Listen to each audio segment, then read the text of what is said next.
Yang pertama adalah peristiwa ekonomi. Jadi kalau teman-teman tahu bahwa ketika ada suatu kondisi yang mempengaruhi dari sisi ekonomi, baik itu secara eh, dalam negerinya atau secara global, itu pasti akan mempengaruhi suatu mata uang ya.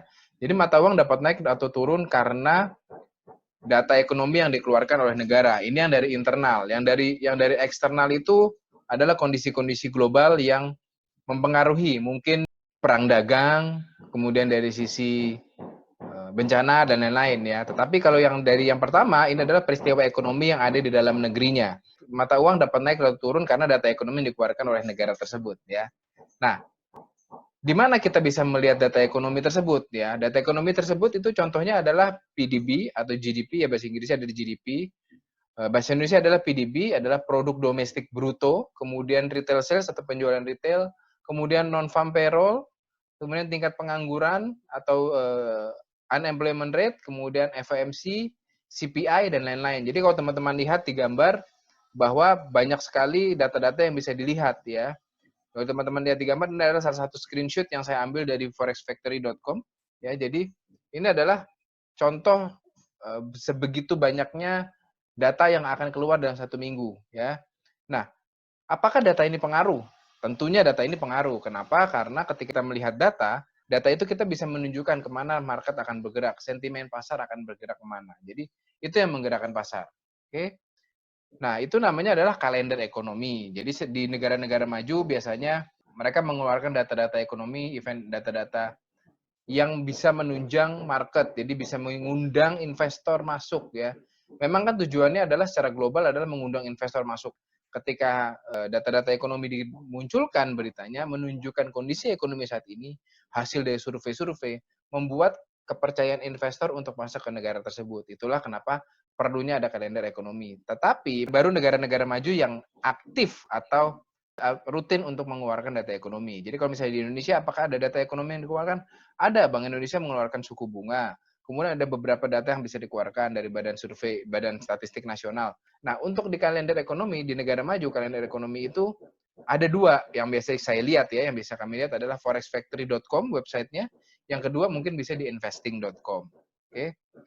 Saya akan membahas beberapa data yang penting untuk diperhatikan. Yang pertama adalah retail sales, penjualan retail. Retail sales itu artinya adalah total penjualan yang dilakukan di dalam negeri ya. Total penjualan yang dilakukan di dalam negeri. Jadi jika penjualan retail, retail itu berarti kan perorangan. Jadi apa ya, yang kita beli setiap hari gitu ya. Jadi barang-barang kita beli setiap hari apapun jenisnya, mau sembako, mau pokoknya penjualan retail secara keseluruhan ya, itu berpengaruh terhadap pergerakan pasar. Kenapa? Karena ketika kita tahu bahwa suatu negara mempunyai penjualan retail ya, tingkat penjualan retailnya bagus, maka menunjukkan bahwa ekonomi berjalan. Ketika ekonomi berjalan berarti mata uangnya itu dicari banyak orang, berarti akan banyak orang yang masuk untuk berusaha untuk membeli barang-barang dari negara tersebut ya. Nah, contohnya seperti itu. Jadi, kalau teman-teman lihat bahwa retail sales naik 0,9%, berarti penjualan retailnya naik nih di Kanada. Berarti banyak orang yang bertransaksi. Dari banyak orang bertransaksi, penjual-penjualnya kan bisa jadi dari orang luar negeri. Nah, orang luar negeri itu bisa mendapatkan keuntungan dari negara tersebut. Jadi konteksnya kurang lebih seperti itu, ya. Yang kedua adalah produk domestik bruto atau gross domestic product atau produk domestik bruto. Ini adalah produk-produk dalam negeri untuk meningkatkan pendapatan mereka. Jadi ketika produk domestik brutonya bagus, maka produk tersebut kan diproduksinya dalam mata uang negara tersebut ya. Contohnya ada di Indonesia atau di New Zealand lah. Ini ya contoh di gambar ini ada New Zealand. Jadi mata uang New Zealand itu membuat produk-produk domestik ya. Masyarakat New Zealand menggunakan mata uang New Zealand untuk membuat produk-produk dalam negeri. Sehingga ekonominya di dalam negeri tersebut berputar. Produk domestik ini banyak pasti ada yang diekspor keluar. Ketika diekspor keluar, mereka harus beli dalam mata uang New Zealand contohnya. Dan mereka harus menukarkan mata uangnya. Jadi contoh dari Amerika, mereka harus menukarkan mata uang ke New Zealand untuk bisa mendapatkan barang dari New Zealand.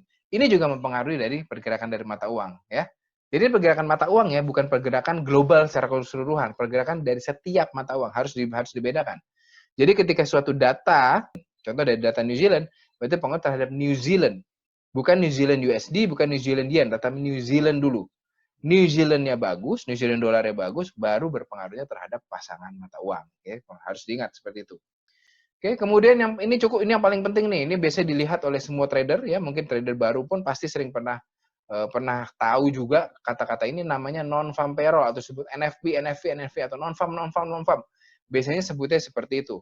Nah, non-farm payroll ini atau non-farm employment change itu adalah perubahan masyarakat yang bergaji atau berpendapatan. Jadi masyarakat yang berpendapatan di survei atau diambil statistiknya dalam 1 bulan terhadap bulan lalu ada peningkatan atau tidak. Itu data yang dikeluarkan.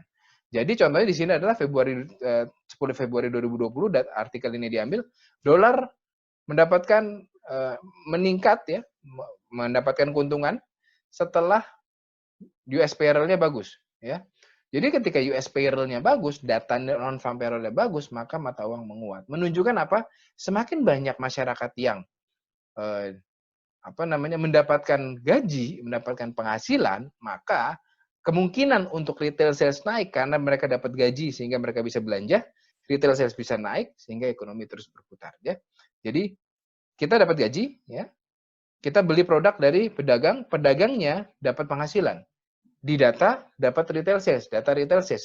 Dari retail sales ini mendapatkan produk domestiknya bagus berarti. Ketika produk domestik bagus, maka tiga-tiganya mempengaruhi ekonomi. Ya, selain itu ada consumer price index, kemudian ada tingkat pengangguran, itu relate-nya ke berhubungannya dengan non-farm payroll dan semuanya ya. Jadi itu yang harus teman-teman perhatikan ya. Jadi ada beberapa data. Tidak semua data harus diperhatikan, tetapi ada beberapa data penting yang harus diperhatikan. Gitu ya.